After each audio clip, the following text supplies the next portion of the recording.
Hello and welcome to another exciting episode of Advantest Talk Semi. Today we're diving deep into the trends, technologies, and market forces shaping the future of semiconductor industry. I'm thrilled to have Andrea Lati with us. Andrea is not only a leading expert in semiconductor market analysis at TechInsights, but also someone who truly understands the intricate dynamics of this rapidly evolving landscape. Andrea, it's great to have you. Welcome to the show. Thank you so much. It's very good to be here. Andrea, let's start with getting a snapshot of where we are today. The semiconductor industry is clearly undergoing some big changes, whether it's new technologies, evolving supply chain, or shifting market demands. Can you help us break down the key forces that are shaping the industry right now? What's the driving growth and where we are seeing the biggest challenges? This year actually has been quite an interesting year. It's actually, if you look at the semiconductor market, has performed much better than what we expected early in the year.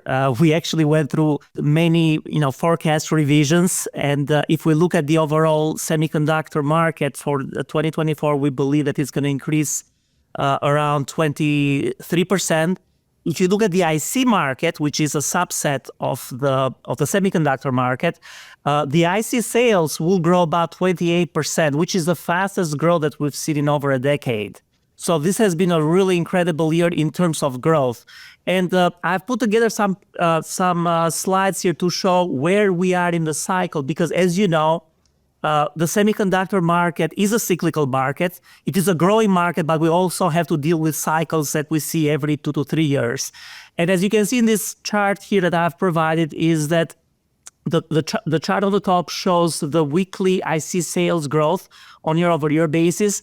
And there you can actually see that the yearly growth actually peaked in early October of this year. However, it's hovering close to, over 30%. So again, very strong growth rate.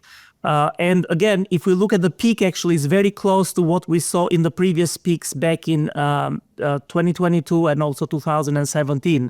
Now, the question is, how long can we expand, right? Because again, the semiconductor market has been expanding quite rapidly this year. The chart below, that what you see is you see the nominal weekly IC sales starting from 2007 to the present. And what you see there is the nominal weekly IC sales is the blue line, and the black line is a trend of the IC sales. As what you can see in here is that the IC market jumped above the trend line early in the year. So again, after trending below trend line in 2022 and also 2023. So what this chart actually shows us is that, even though we are hitting, very growth high rates, we're still early in the cycle, right? And again, if we look at an upcycle tends to last between 2 to 3 years. So again, we moved above this trend line early this year. So again, we feel pretty positive about 25 and 26 being growth years for the semiconductor industry, mainly because again, we're just finally getting into this, growth area following, the downturn that we had in 2023.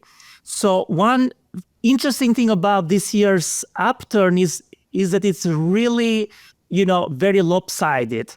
If we look at the growth, what's driving the growth this year is really ASP driven. In fact, if you look at IC ASPs, they are going to soar to a 20-year high this year. And so again, most of this upturn is ASP driven. And what's driving this ASPs? Well, there are two things. First of all, we have the recovery in the memory market, right? In 2023 and 2022, the memory market went through a pretty steep downturn. So what we're seeing in the memory market in both DRAM and NAND is really a rebound from that big downturn that we saw. And the other big driver that is fueling ASPs is the NVIDIA impact. As you know, NVIDIA and AI have been really growing tremendously this year. And what's unique about that market is that in terms of unit volumes, so unit volumes there are very low compared to the rest of the IC market. However, ASPs, as you know, are very high. So what we have ended up with is that if we look at the overall ASPs for ICs, as you can see in this chart here, ASPs are growing about 28% this year, which is the highest growth rate that we've seen the IC ASP since 1995. However, the unit volumes, right? If you look at the semiconductor unit volumes, they're only going to grow in the low single-digit range this year, about 2% or so. So again, this shows you that this upturn has been mainly AI driven. If we look at the rest of the market, right, some of the broad market like PCs, smartphones, automotive, and so on, those markets actually have lagged, and some of them are still in a correction territory.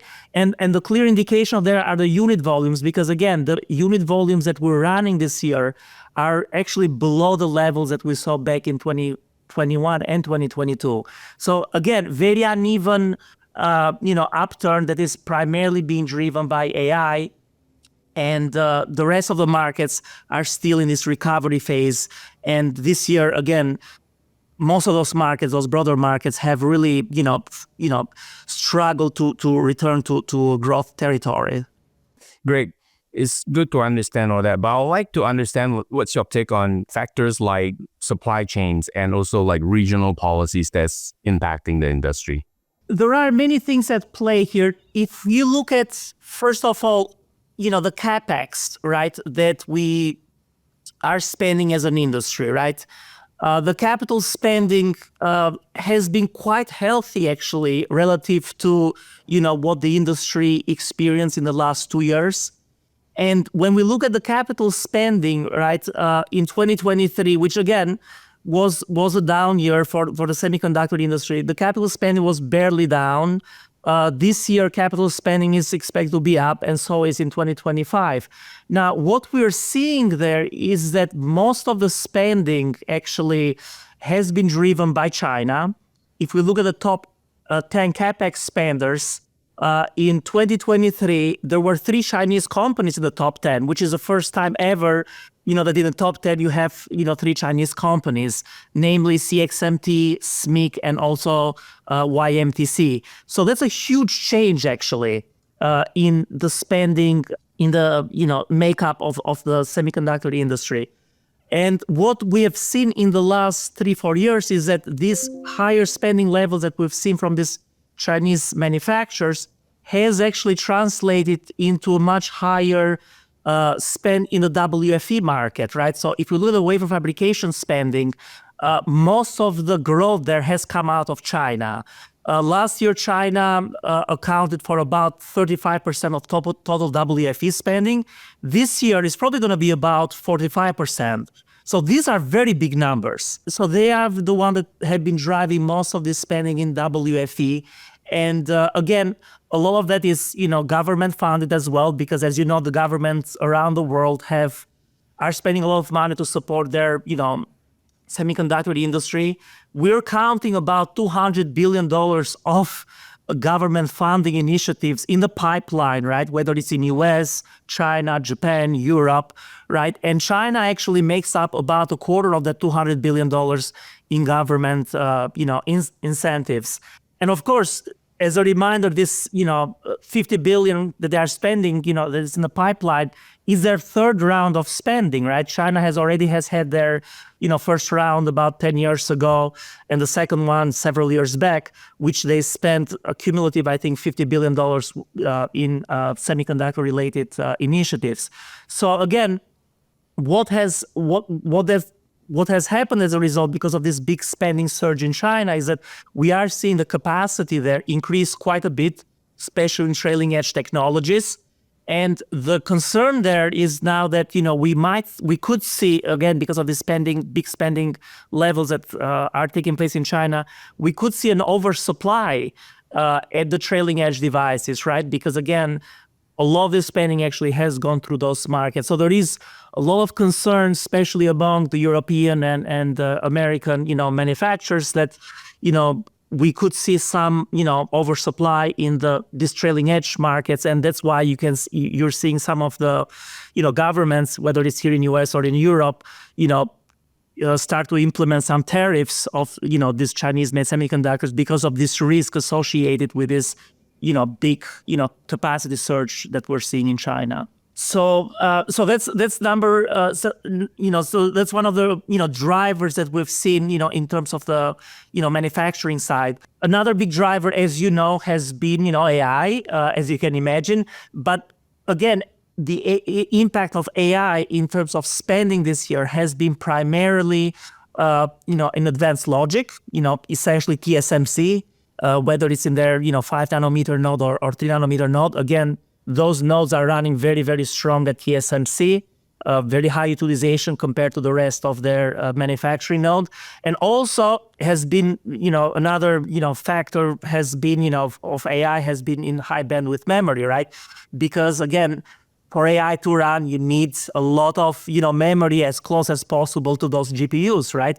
So HBM has been very, very strong this year. Spending there has been increasing substantially because, again, supply is really trailing demand. So all the major DRAM manufacturers are expanding quite aggressively in HBM in order to catch up with demand. So those have been sort of the hot areas. Some of them, again, have been AI-driven. The other one have been more regional-driven. So with all these current supply chain challenges, do you think they are temporary or are they indicative of a more systematic shift that will affect the whole industry for years to come? I think if we look at the level of investments that are taking place, right, whether it's on, let's say these bottlenecks that we're seeing on AI, I do think they are temporary because, again, companies are investing and are investing quite aggressively. And we're already seeing some signs of some, let's say, ease in the supply chain in some of the areas that have been, some really big bottlenecks, like CoWoS, as you know, has been a very critical area that, TSMC has been capacity constrained to really meet NVIDIA's demand. As you know, CoWoS capacity is doubling, will double again next year. So again, the investments are being made, and I believe that, in 25 and 26, we are going to see a more balanced market in these areas that we've had shortages this year, which again have been primarily in the AI area, right? Whether it has been in CoWoS or HBM. On the other hand, if you look at other areas, right, the market is oversupplied, right? And one of the, headwinds that we've had this year, and also it's a little bit of a headwind moving into next year, is inventories, right? If we look at the overall industry inventories, like without including AI, right, where things are still tight, the rest of the industry actually is struggling with high level of inventories, right? If you look at segments like whether it's in mobile, in PC area, automotive, industrial, the inventory levels there are still concerning, and there is still some work that the industry has to do in order to bring those inventory levels to reasonable levels. So for those markets, actually, inventories have been an overhang. So again, there are no supply constraints. If anything, there is too much supply, right?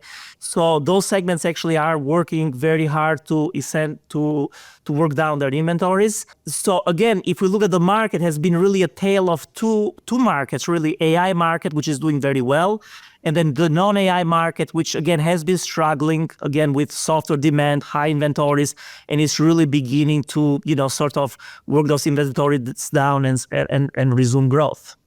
I'd like to dive a little bit deeper into that and see the role that geopolitical situation, the whole tension, is shaping the whole current semiconductor market. So what impact do you think the CHIP Act and also other similar initiatives in different countries are having on the whole semiconductor production?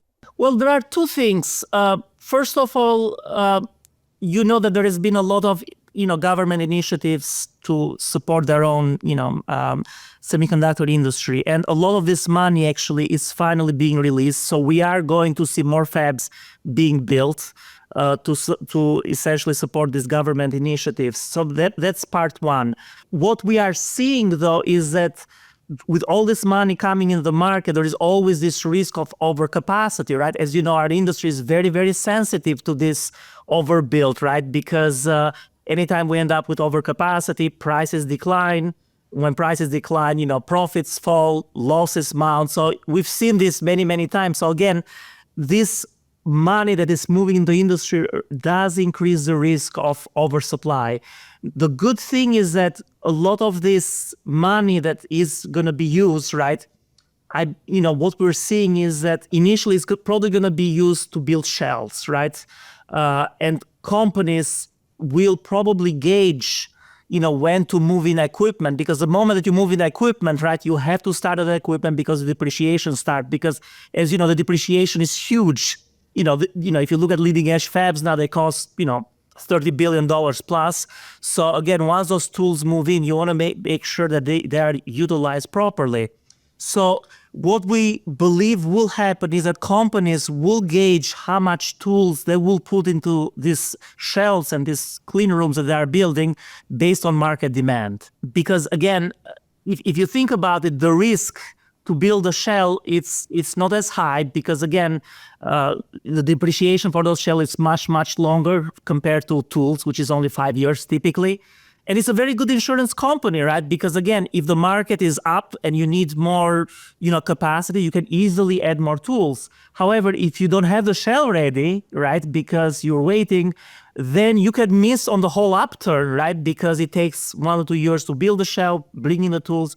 So for chip makers, a very good, let's call it insurance policy to have these shells ready and really, fill them based on market demand. And I think that's what we're probably going to see in terms of how this money is spent, all this government money. Now, the other part that, again, we have to keep an eye and, again, creates a lot of uncertainty in the market is this export restrictions. And again, that's happening a lot with China. And part of that is because, these export restrictions have, basically force China in a way to hoard as many tools as they can, right? Especially, litho tools, because they feel that they might be shut out of that market. So if you look at litho tools in 2023, they were up 40%, mainly driven by China. Of course, China didn't really need all those tools right away because, they were not building as much capacity to be used, right? But again, the fears of being locked out of the market force them to buy a lot of tools.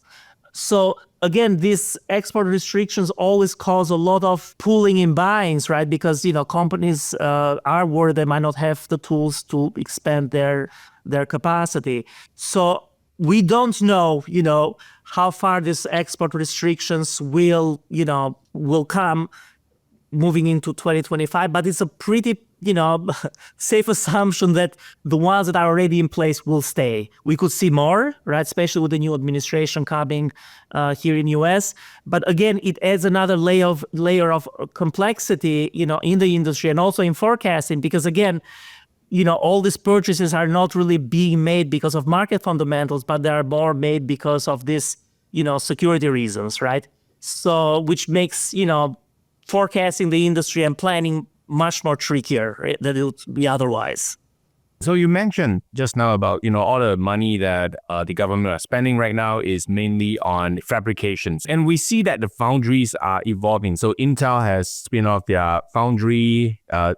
We know TSMC is leading the world into all the foundry, taking over 50-60% of capacity, especially the whole AI and global foundries shifting their focus a little bit towards silicon photonics. What's your take on this? How do you see the role of foundries evolving in the current market?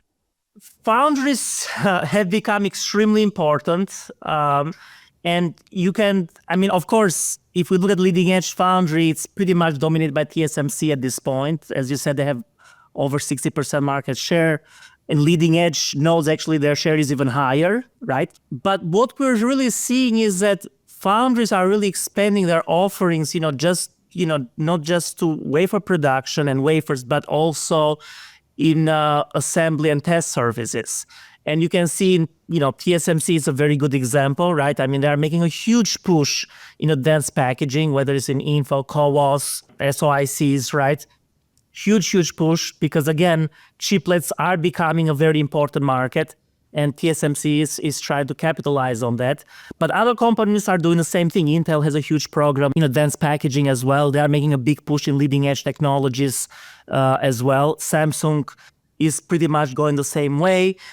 We are seeing, this new technologies or emerging technologies, rather like silicon photonics, that are also becoming more, let's say, prevalent at this point. And part of this is because of AI, right? If you think about AI, right, the bandwidth, latency, power requirements are increasing quite a bit, right? So if we look at, for example, silicon photonics, that's one of the options that the industry has to explore in order to, essentially reduce those, huge power consumptions that, this AI, models need, right? As you know, copper is running out of these physical limits. So of course, going through silicon photonics can help quite a bit. So again, I believe that, this new AI in particular, right, is opening up the doors, to these specialty technologies and silicon photonics, especially the data center, where, again, power requirements are huge, latency is an issue, bandwidth is also a huge issue, right? So again, and we are seeing quite a bit of, innovation there. There are, a lot of upstarts companies like Air Labs, Light Matter that are coming up with really interesting in-package optical IOs. Again, to improve, this AI proliferation that we're seeing, right? Because again, if you look at just from the power perspective, as you know, these data centers are consuming a lot of power. They are putting a huge strain on the grid. So these new technologies actually can help, essentially deal with these, huge power issues that the industry is encountering, right? Because again, for AI to expand, we have to take care and deal with all these power issues, bandwidth issues. And I think, silicon photonics offers some solutions, especially at the package level, right? So again, those are the things that our industry has to do in order to make AI viable, right? So, but yeah, we're seeing that, as you know, Global Foundries is expanding their TSMC is expanding there. Intel has been doing a lot of work there. So yeah, there are, there's a lot of work in these new technologies. And also when we look at the, let's say silicon technology, right? Even though the Moore's law is slowing from scaling perspective, companies are still pushing hard, right? You have, TSMC now ramping 3 nanometer node. Next year, they're moving to 2 nanometer, which is gate-all-around. So again, different technology, which again promises improvements. And then you have, after that in 2027, TSMC will go to 16 angstrom, technology, which will have backside power delivery, right? Again, more improvements. Intel is following, similar steps in terms of technology and their roadmap. They're moving to their 18A next year. In a couple of years, they are probably going to hit their 14 angstrom version. Samsung, same way. So again, all the market leaders are pushing very, very hard on the technology front, right? Even though the gains are becoming, we're seeing a diminishing return there, that's not stopping them from moving to these lower nodes because the industry needs them. And the industry needs to get that, even though those, density gains are slowing, they still need them, right? And that's why these companies are pushing really, really hard on this, on their roadmaps.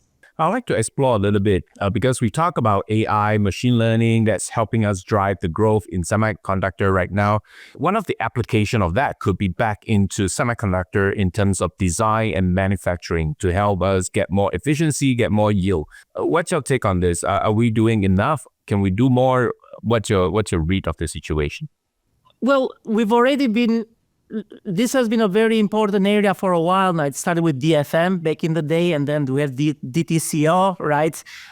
So we've already, there is already a very strong link between, fabless companies, foundries, and EDA. But I think what we are going to see, in the coming years is that let's say collaboration expanding to the chiplet market, right? Because again, that's an up and coming market where there has to be very strong collaboration between these, three parties, namely fabless companies, foundries, EDAs, and also the OSATs, right? So again, that collaboration has to take place, and because again, you cannot just take the design and throw it off to your, foundry or your OSAT, especially if you're dealing with chiplet, because again, before you have to design the chiplet, you have to think about every single piece that goes in it and make sure that, all the parties involved, optimize and figure out what what has to happen before the chiplets comes to life, right? So again, there has to be far greater collaboration, within the semiconductor industry, even much more than what we've seen in the last few years, right? In order to make this, let's say chiplet market or advanced node markets a reality, right? So, because again, things are getting more complicated, as you know, far more expensive, right? Especially when you look at these leading edge nodes. Yes, chiplets can reduce costs, but again, they are fairly complex, packages, right? So it will require a lot of collaboration, whether it's on the EDA side, fabless, OSATs, foundries, to make sure that, progress is being made there. So Andrea, you talk a lot about chiplets. So that's something that's coming. And, I would like to, at this point, talk about looking forward to 2025. I'm really curious to hear your take on what's coming. We know the whole semiconductor industry is set for both incredible opportunities and some tough challenges. So what sector do you think are going to take off, and what emerging technologies are going to make the biggest difference, like what you mentioned about chiplets? So let's dig a little bit into your projections for the coming year. We are actually quite bullish about next year. We are expecting semiconductor market to grow about 20%. And again, if we look at the major segments, right? If we just look at the major segments, we do think that memory will still have a pretty good year next year, especially DRAM, because again, HBM and AI. This AI, craze is not going to go away anytime soon. We still think that even next year, the AI demand will be very, very strong. And part of it is because if you look at the CapEx budgets, right, of the hyperscalers, they are accelerating. I mean, this year, if you look at the CapEx of the hyperscalers of the top 8, they're spending about $270 billion worth in CapEx in this primarily in these AI initiatives. And the top 4, which is essentially Meta, Microsoft, Google, and Amazon, they make up about 90% of that spending. So the CapEx for these companies is going to be up about 56% this year. So again, huge numbers. I mean, think about $270 billion in CapEx. I mean, that's a huge number. And I have a chart here so you can see how the CapEx has increased over time. So clearly we're at an all-time high. And also, if we look at 2025, all the major hyperscalers pointed to continued expansion in terms of, data centers and spending for next year as well. And again, our estimates are, between 15 to 20% growth next year as well. Yes, it's a little bit slower than this year, but it's still growing. I mean, 20% growth, it's a high growth, right? So in terms of, hyperscale CapEx, we're going to look at well over $300 billion next year. So where all this money is going, of course, most of it is going to be AI initiatives, right? And clearly the big, favorites there will be, all these GPUs, NVIDIA primarily, HBM, of course, because again, GPUs run on HBM. There's going to be plenty of ASICs, and all, that we expect to continue growing at quite rapid rates in the next year, all these custom ASICs. And probably a lot of things that are AI related into the, let's call it networking side, right? So those will be very, very high growth areas, right? And again, when I look at the logic market, right, overall, next year, we expect the logic market to grow about, 19%. But again, the high flyers there will be GPUs for sure, because, NVIDIA is expected to grow between, 40 to 50% next year. They have a lot of pent-up demand that, they can't keep up at this point with. So again, that will be a big driver next year. But again, we also think that other markets within the logic segment, let's say the broader market like PCs, smartphones, should do better next year because, again, we do see a recovery taking place in those markets, which is why we think that next year on the logic side, at 19% growth, we should see a very, very, strong market. When we look at the memory market, again, we are also quite optimistic. DRAM, again, will be riding the AI wave in terms of HBM. When we look at other areas of the memory market, right, again, the improvement in this broader market like PCs, smartphones, later in the year, we should probably see improvements in consumer, automotive, and industrial, which again are lagging right now. Again, that should start, giving the memory market, especially the NAND market, a nice boost. So again, even when we look at the memory market, we expect double-digit growth next year. So very, very strong growth, for both memory and logic. The only segments where we expect some softness will be, automotive and also industrial. And part of that is because, end demand there has been weaker, inventories have been higher. But we do think that in the second half of next year, market fundamentals there will improve.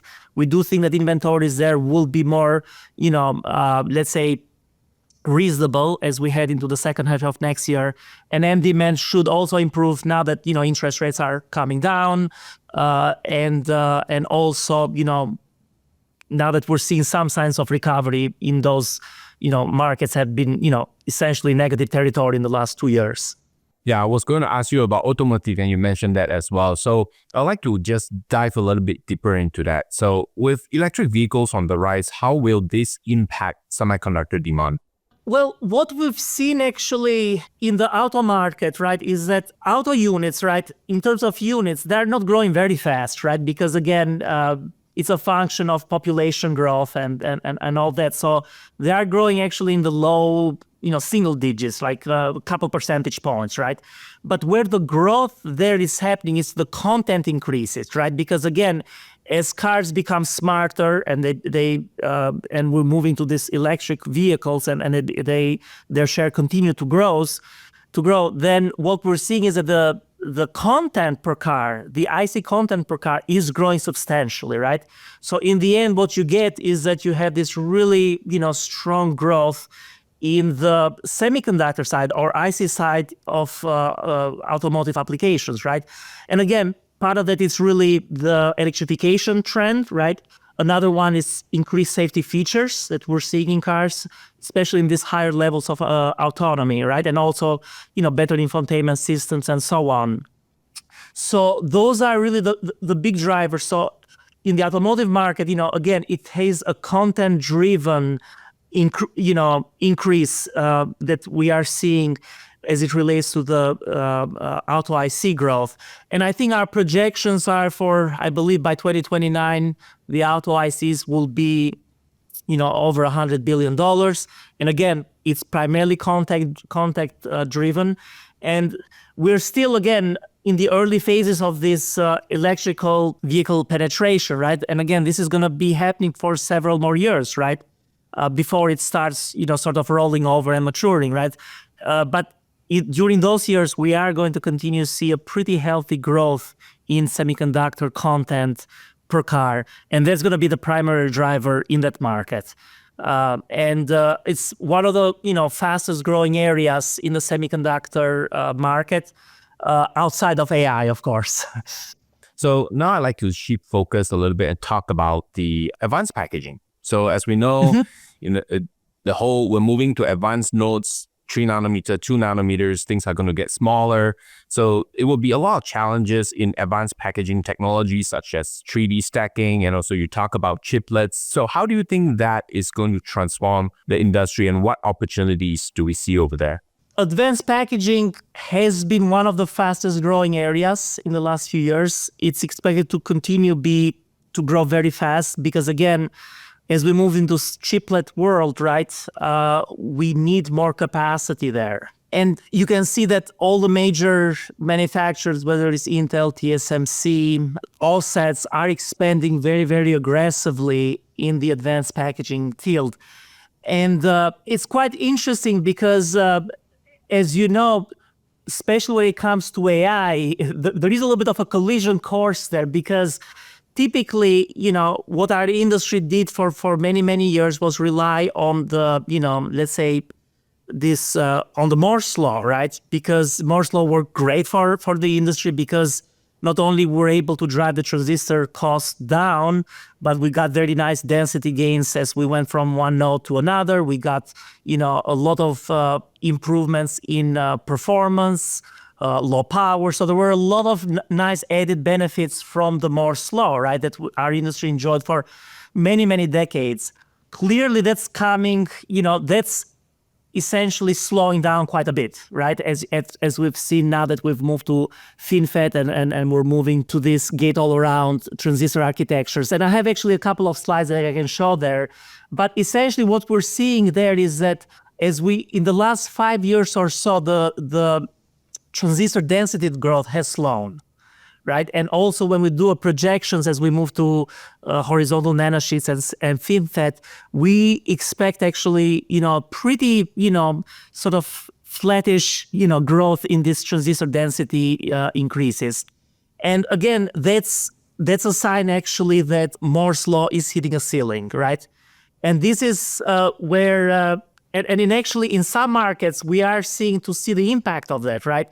When we look at, for example, the transistor counts, let's say in Apple devices, right? They're not growing as fast anymore, right? Because again, when we look at Apple, as you can see in these slides in the presentation here, Apple is bound by a certain, die size, right? Apple cannot go in die sizes that are, let's say, 400, 500 millimeters squared. They typically tend to want to keep the die size around, let's say 100 millimeters squared in order to keep yields, high and keep costs low, right? Because at the end of the day, Apple sells $1,000 product, right? So yields are super critical.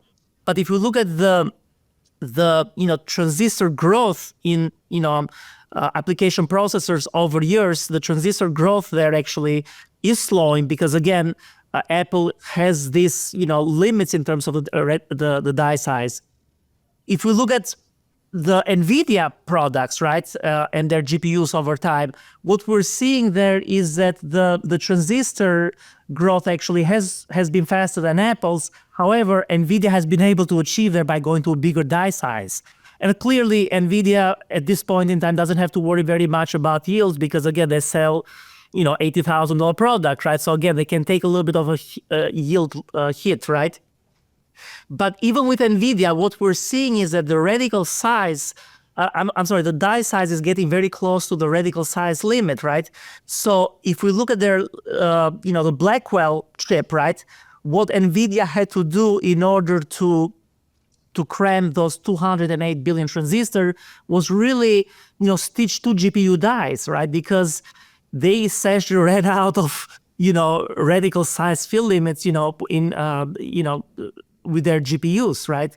So again, this is where we come into the chiplet world, right? Because again, for the industry to continue to improve, at least at the system level, right? Chiplets are the next alternative that we have, right?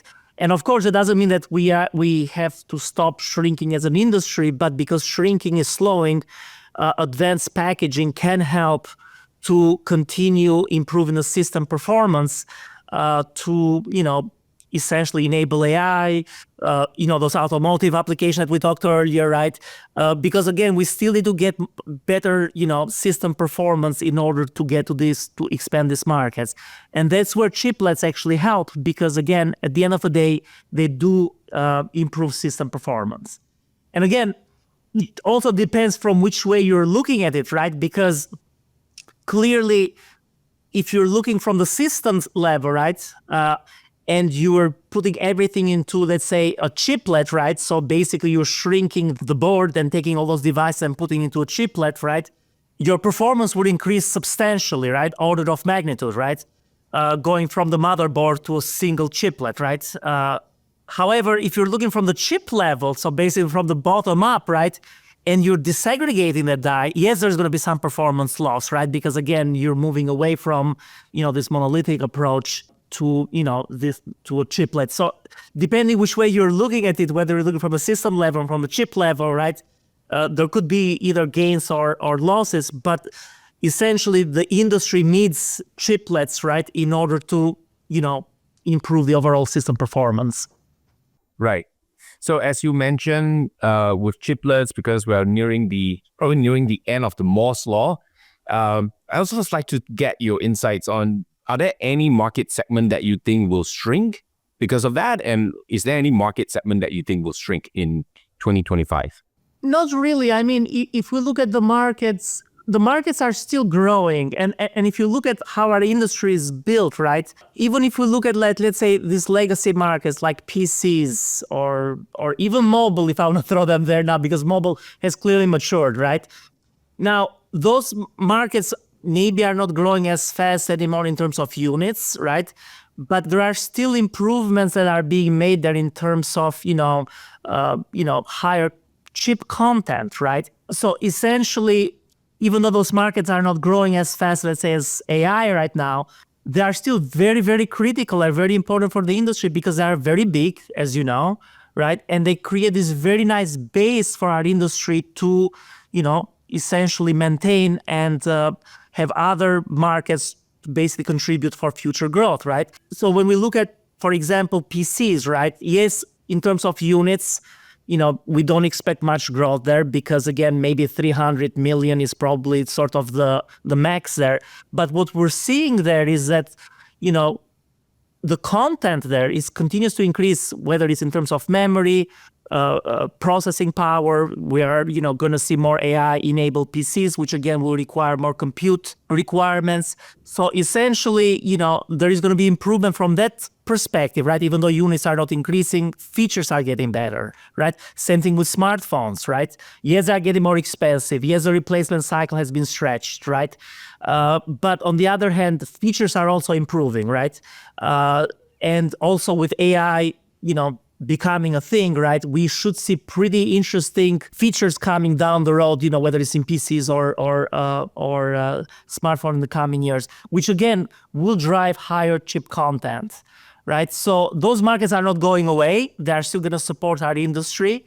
But we also want more growth, right? And when we look at growth will primarily come from AI and also the automotive market in the coming years.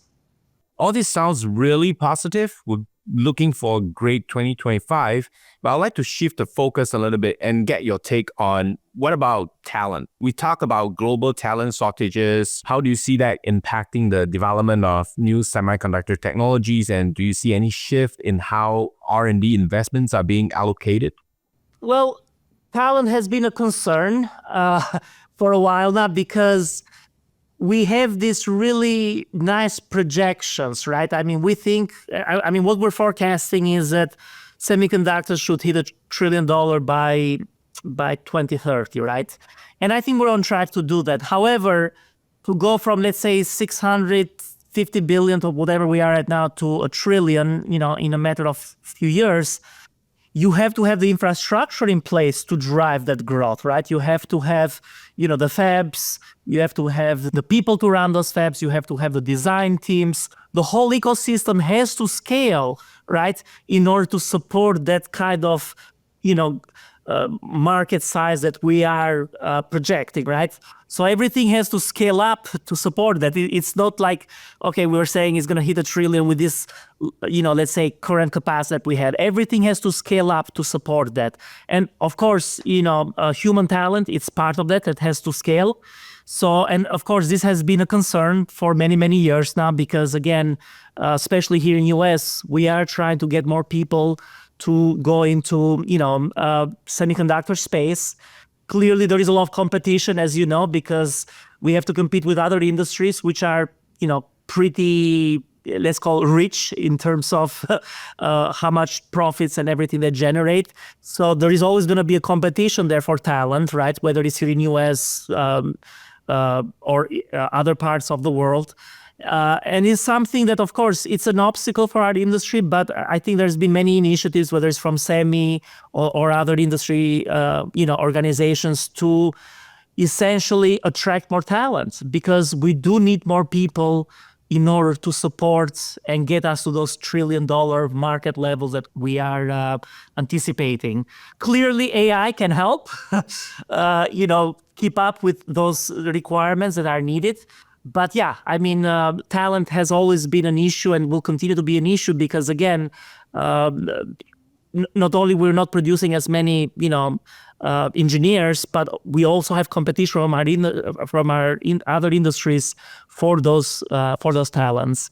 So, Andrea, the whole semiconductor industry is evolving so fast, and that means both established players and newcomers have some big decisions to make. I'd like to hear your thoughts on how companies can stay ahead, whether it's through strategic partnership, new technologies, or just smart decision making, right? So, what are some of the key strategies that will help them navigate this whole complex and changing landscape? Yeah, technology is always evolving and can change very rapidly, as you know, right? And this is always a big concern, especially for the big players, right? Because they are not as nimble sometimes to adjust to, changes in the market, right? And of course, every company has to innovate. That's a number one sort of a must, right? Innovation is a must. But also they have to be very nimble because again, a market can change very quickly.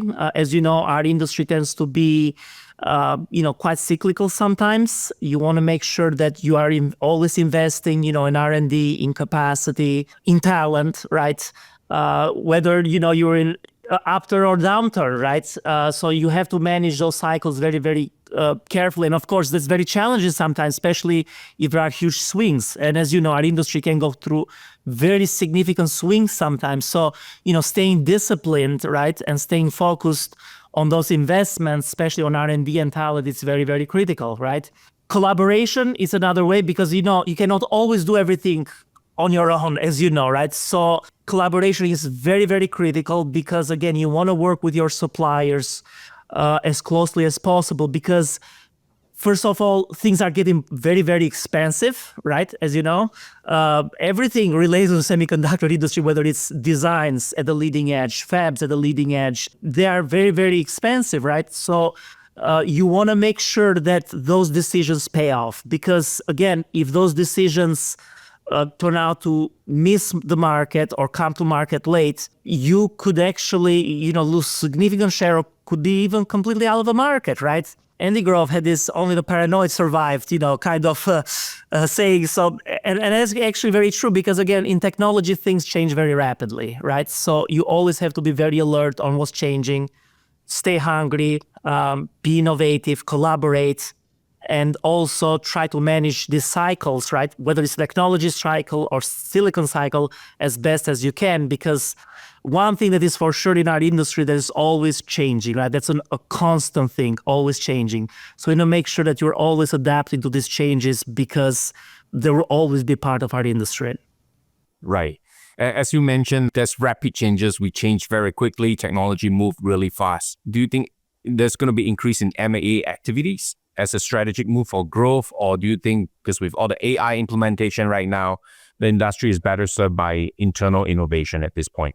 I think, let's say at the lower level, probably there's going to be plenty of those, let's say, acquisitions, because again, companies, especially the bigger companies, will try to acquire as much as they can to make sure that they're in the right markets and segments. Now, when it comes to the high, profile acquisitions, right? I think, as you have seen in the last years, that become more difficult to go through the regulators because, again, there's been far more scrutiny there. So there, I don't think that's going to change, and especially with the geopolitical, tensions that we see right now. Even if some countries might, allow some of these M&As to go through, maybe some other ones might not, right? So, and I think that's probably going to be the sort of the norm moving forward. I think at the smaller scale, there's going to be plenty, right?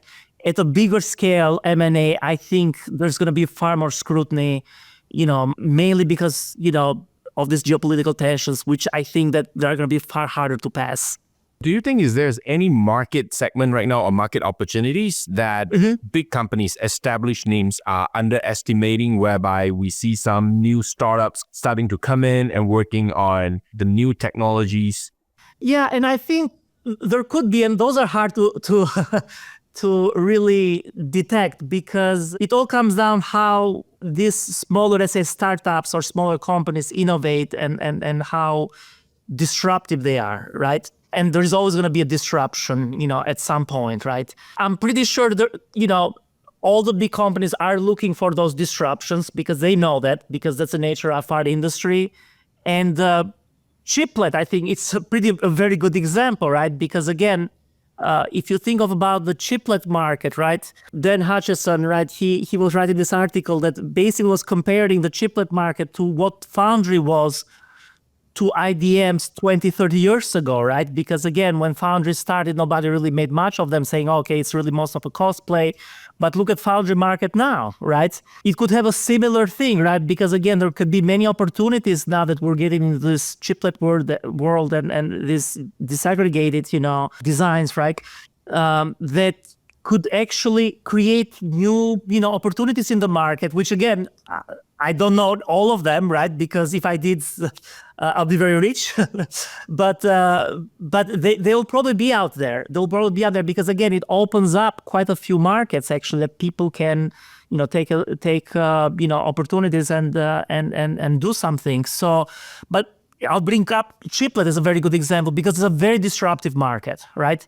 And we could see new companies there, out of the blue that could come up with something that are very, very innovative, very disruptive, that could change and shake things quite a bit in the semiconductor world. Andrea, what's your take on the whole ATE forecast in the whole grand scheme of things with chiplets and advanced packaging? What's your take on it? If you look at the ATE market, actually, this year turned out to be a pretty good year. It was a recovery year following 2 down years in 22 and 23. And a big part of it, of course, is AI and HBM tester demand has been very, very strong this year. But what we saw also was SoC compute, especially as it relates to AI, also was very, very strong this year. And that's gonna continue to be, the case also in the coming years. And what we're seeing, I think, in the ATE space actually is that, these GPUs that are proliferating now and also this ASICs that, the hyperscaler are building, these are very high value chips, right? I mean, they have very high ASPs. And ultimately, AT will benefit because, essentially test assures the value that's being created there. I have these slides actually that shows, the data center processor shipments, right? Units are not growing very fast, about 11% if you look at the 2 peaks. But if you look at, for example, the sales, right?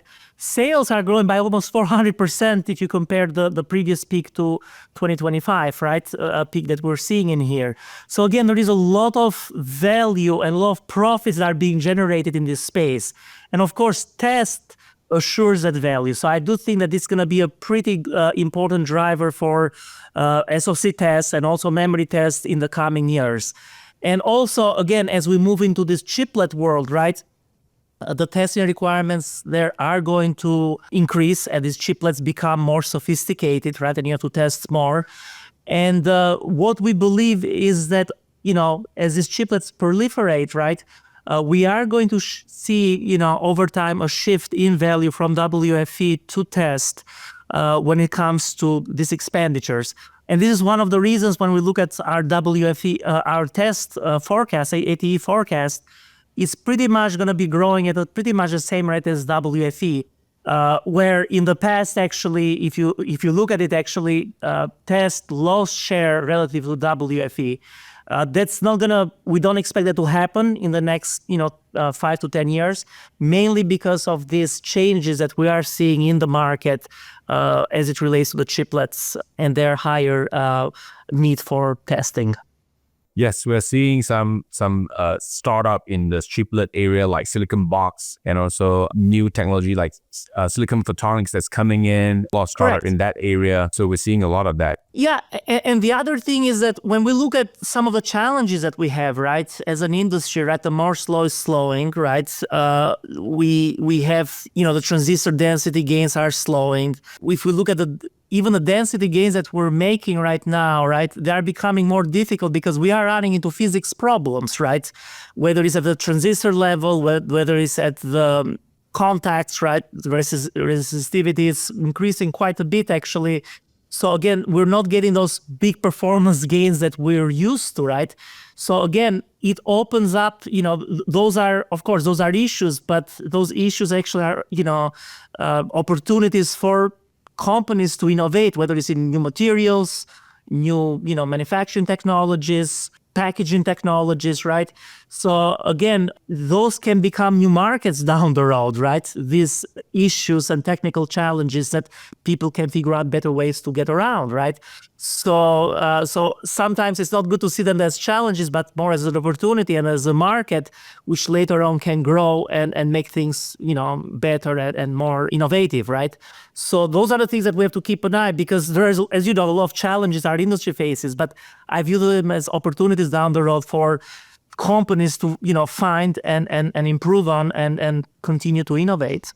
Fantastic. Andrea, thank you so much for sharing your insights today. It's been incredibly enlightening to hear a perspective from where the semiconductor industry is headed, both the exciting opportunities and the challenges that lies ahead. I think our listeners will walk away with a much clearer picture of what to expect in the coming years. Before we wrap up, if there is one key takeaway or message that you'd like to leave with our audience, what would it be? Oh, I do think that, we have a very, very promising future. And again, AI proliferation will be, a huge driver. But also, as I said earlier, the other broader markets will continue to expand as well. Maybe not as fast as they did in the past, but they're not going to go away anytime soon. Again, and they'll provide a very solid base for our industry going forward.